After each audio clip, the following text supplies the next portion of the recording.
And we're finally rolling again. Find out what's been going on right after this. PaleriderTV is a trucker. PaleriderTV is a trucker. PaleriderTV is a trucker. And he likes to do vlogs. Yeah. Well, welcome back to PaleriderTV. Yeah, I'm back. I've been on a little vacation, I guess, from YouTube. Had some issues going on with the truck. We'll get into all that more throughout this video, but it's Saturday and we are finally rolling. I think my last video I was rolling out of Coachella there after I finally got my alternator in, and oh man, it's been crazy since then. Had a few more issues had to deal with. Got back to Dallas area, Grand Prairie, emptied out. Went right back over to Garland, got back in the shop, got out of Garland, came over here to Little Rock, went right back in the shop. And man, it's been crazy. So we hooked up to our load. We're heading over to Smyrna, Tennessee for tomorrow evening. We're probably going to get over to the Hurricane Mills yard this evening, take our break. And pre-trip is finished. So let's get down the road. Yeah. Well, we're 127 miles. We're almost here to West Memphis. And so far, so good on the truck. Running real good. Y'all know about my breakdown out there in Coachella last week. You know, I got that fixed, got rolling. And I still had the sensor issue with the oil pressure sensor. Crankcase oil pressure sensor, and I had problems with some fuel pressure. So besides that, my spot mirror over here, it fell off on my way to my customer there in Grand Prairie. I said, oh Lord, it just takes a cake. So I said, when I get empty, I'm gonna go to the Garland yard, get all that looked at, get me a mirror anyway. So they fixed that. They checked my oil pressure sensor. They found out it was leaking, and it was leaking in the wire harness. And it almost made it to my ECM. If the oil would have made it inside the ECM, it would have fried it, and that would have been quite costly. So luckily we caught that in time, and they replaced my crankcase oil pressure sensor. Okay, finally got out of the shop. That was like a day and a half there in Garland, and yeah, there's more. So I'm gonna get up the road here a few more miles, get through Memphis, and I'll get back with you. Coming up on the Tennessee Scale House.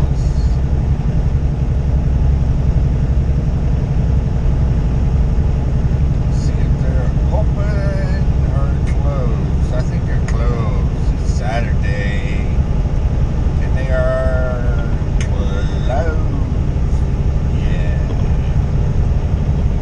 Oh yeah. Why that truck going there? Straight truck pulled into the scale.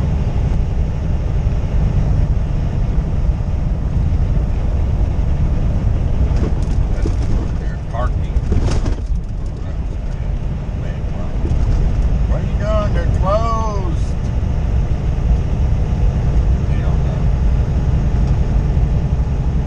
I didn't see the sign. Yeah, they're closed. There's nobody over there. So I left the Garland yard there after I got out of the shop. What was that, Thursday evening? They had me a load up in Plano, Texas, Liberty, Kentucky next week. So they told me, well, you can just bring it to the Little Rock yard. I said, good. I can get over to the yard, get something, and keep rolling. Truck did good when on my way up to Plano. When I got my load, dropped the hook, got back out on the big road there, George Bush Tollway or whatever you want to call it.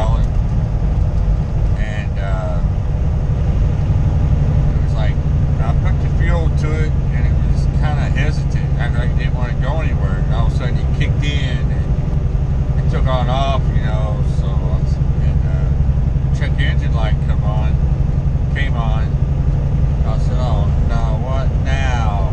So I got to stop down there in Mount Vernon, check the dash to see what fault code showed up. And it was fuel rail pressure.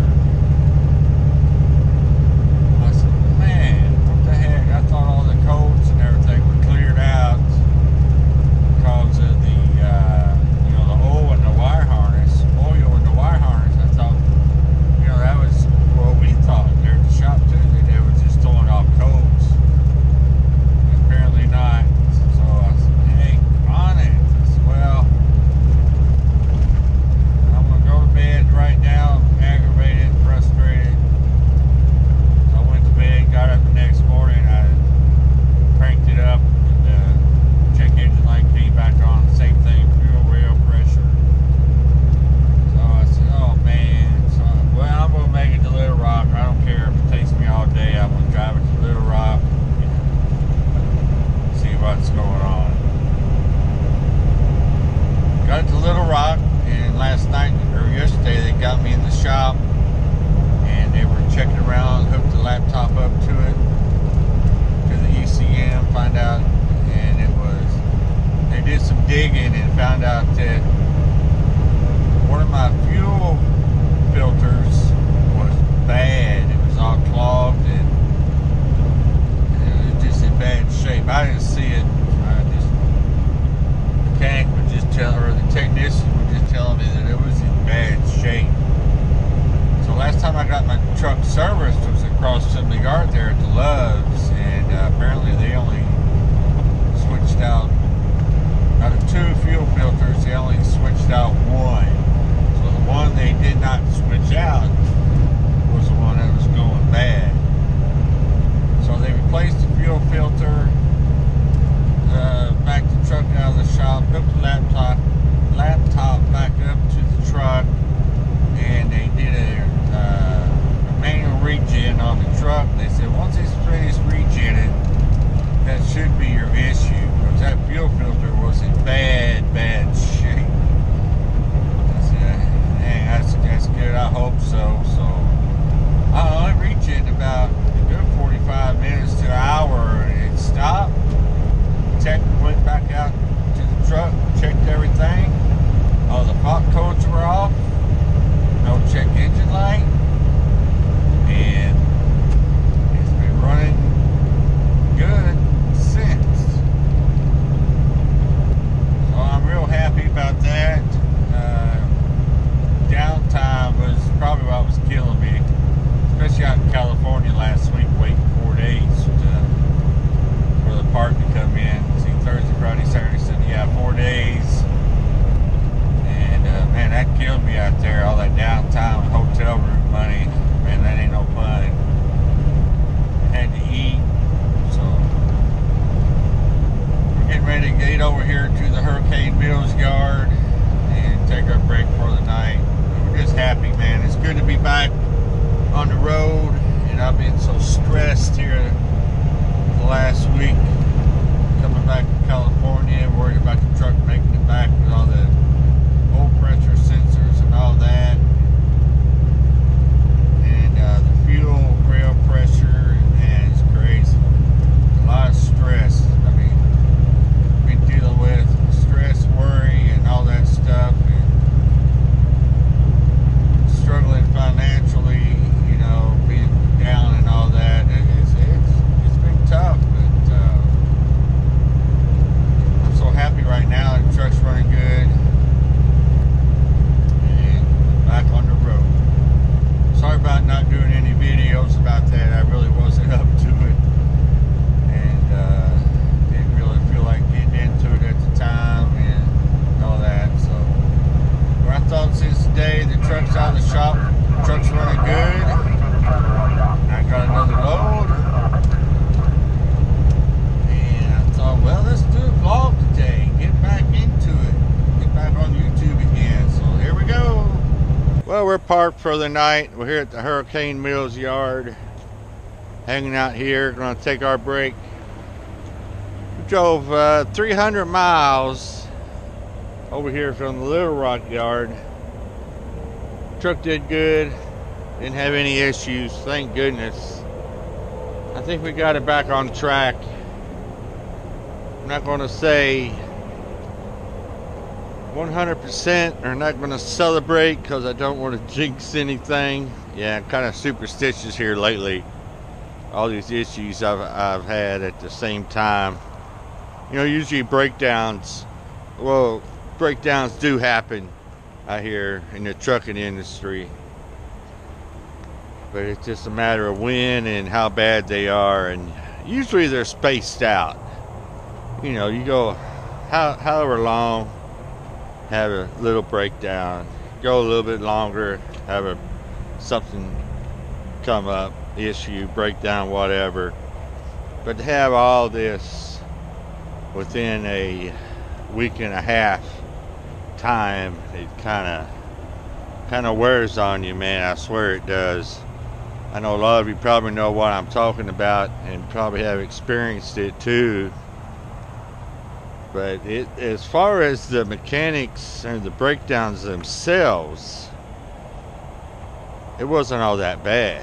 You know, alternator, sensors, wire harness, and fuel filter. The parts itself are not that bad. It wasn't anything major. It was just the downtime, the waiting for the alternator in Coachella, California, and human error, you know, somebody didn't order the part when they were supposed to. It didn't show up when it was supposed to. And hotel rooms, that took a financial toll on me. And waiting around, man, in desert heat, man, I tell you, all that stress. And then coming back across California, you know, with the sensors bad, the oil pressure sensor, the crankcase pressure sensor, all that, and finding out that the wire harness was soaked in oil and could have got to the ECM, but thank goodness we didn't get to the ECM. Got all that fixed, and having the fuel pressure issues with the fuel filter. That's all it was, just a fuel filter. That last place I got it serviced, they didn't replace both my filters, just one. So I won't be going back there anymore to get my truck serviced. From now on, the truck services are going to happen at the yards, whether it be Laredo Yard, Little Rock Yard, or the Garland Yard. That's where the services will be done from here on out. That way, if something goes wrong at one of those places, the next place take care of it. You know what I'm saying. So yeah, man, kind of relieved, kind of happy today, but I'm not celebrating yet. Because like I said, I don't want to jinx anything. So the videos will be back. Maybe not as often. I'll cut back on the vlogs, maybe throw in some other type videos. I don't know yet. Still working on some ideas and some things might be coming up in the future. We'll find out here in a little while. I don't know anything yet. So some news may be coming. I don't know about that. But I appreciate everybody sticking with me through these breakdown times the last week or so, hanging in there, and all your moral support. A couple people helped me out with some financial support, and everybody involved at CalArc and Central Hauling, you know who you are. I appreciate all that help also. Been a big help through my struggles this past week or so. So we're gonna get off here. Thanks for watching. If you're not subscribed, please subscribe. That helps out a lot also. Just hitting that subscribe button and hitting the bell icon and watching the videos, comment. That helps a lot also. Maybe not financially, but it helps out. Support, showing your support and everything. That just helps me out a lot, knowing that everybody appreciates all this stuff. So yeah. So like I always say, everybody have a good day and stay safe.